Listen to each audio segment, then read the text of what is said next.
Hello, আসসালামু আলাইকুম। তো আমরা কিভাবে আমাদের ফেসবুক একটা পেজ থাকলে ওই পেজ থেকে অন্য একজনের এডমিন অ্যাক্সেস ট্রান্সফার করব, তো আজকে এই সম্পূর্ণ সিস্টেমটা আমি এই ভিডিওর ভিতরে দেখাবো। তো আপনারা স্কিপ না করে দেখতে থাকুন। তো এর জন্য প্রথমে আপনার ফেসবুকে চলে যাবেন। তো ফেসবুকে চলে যাওয়ার পর দেখতে পাচ্ছেন এটা আপনাকে পেজটাকে লগ ইন করে নেবেন। তো এখান থেকে ড্রপ ডাউন বাটন ক্লিক করে এখান থেকে জাস্ট আমি আমার ফেসবুক পেজটায় লগ ইন করে নিচ্ছি।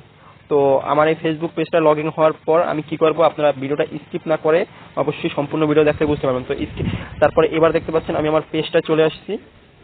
তো আসার পর জাস্ট এই থ্রি ডটে ক্লিক করবো। থ্রি ডটে ক্লিক করার পর জাস্ট এখানে সিটিং অ্যান্ড প্রাইভেসি ক্লিক করার পর জাস্ট সিটিং এ ক্লিক করব। তো সিটিং এ ক্লিক করার পর দেখতে পাচ্ছেন পেজ সিটিং। তো এখান থেকে আমরা পেজ সিটিং এ ক্লিক করব।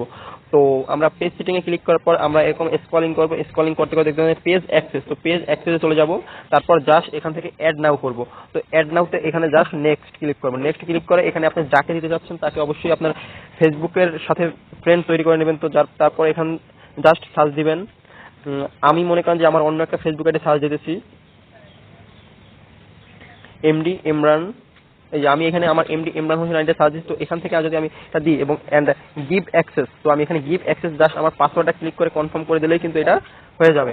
তো অবশ্যই ভিডিওটা আপনাদের কাজে লাগলে অবশ্যই ভিডিওটা আপনার উপকার হলে অবশ্যই একটা লাইক করে দিবেন এবং কমেন্ট করে দিবেন এবং সাবস্ক্রাইব করবেন এবং আমার পাশে থাকবেন। তো ধন্যবাদ, আসসালামু আলাইকুম।